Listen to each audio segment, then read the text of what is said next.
नमस्कार मित्रांनो.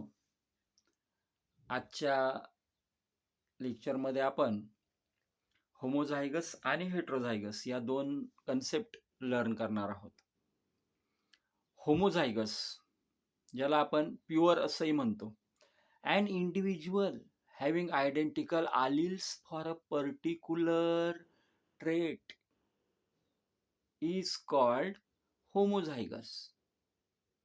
बघा, एखादा इंडिव्हिज्युअल आहे, त्याच्यामधले जे आलिल्स आहे, आलिलिक पेअर जी आहे, जीन्सची जी पेअर आहे आलिलिक फॉर अ पर्टिक्युलर ट्रेट, एखाद्या ट्रेटसाठीची ती जर सिमिलर असेल तर त्याला आपण होमोझायगस म्हणतो. म्हणजे for example height of the plant, एखाद्या प्लांटमध्ये ती जी आलिलिक पेअर आहे ती टॉल टॉल अशी असेल, म्हणजे कॅपिटल टी आणि कॅपिटल टी, तर तो होमोझायगस प्लांट झाला, तो प्युअर प्लांट झाला. किंवा जर ती डॉर्प असेल, त्याच्यामध्ये जी आलिलिक पेअर आहे जीन्सची ती डॉर्प अशीच असेल, म्हणजे स्मॉल टी अशीच असेल, तरीही तो होमोझायगस झाला, प्युअर प्लांट झाला. An individual having identical alleles, identical म्हणजे similar alleles for a particular trait is called as homozygous.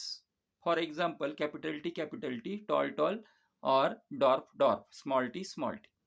Next पुढची कन्सेप्ट आहे आपली heterozygous.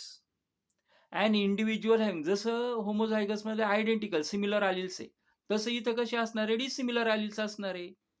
And individual having dissimilar alleles for a particular trait, किंवा डिसिमिलरलाच आपण opposite पण म्हणतो, किंवा त्यालाच आपण कॉन्ट्रास्टिंग पण म्हणतो. That's why and individual having contrasting alleles for a particular trait is called as heterozygous.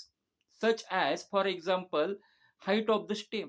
जर एखाद्या झाडामध्ये, एखाद्या गार्डन पीच्या झाडामध्ये त्याची ॲलिलिक पेअर जी आहे स्टेमच्या हाईटसाठीची, ती जर टॉल आणि डॉर्प अशी दोन्ही प्रकारची जीन्स त्याच्यामध्ये आहे, प्रेझेंट आहे, तर ते त्याचा जिनोटाइप काय येणार आहे, कॅपिटल टी स्मॉल टी.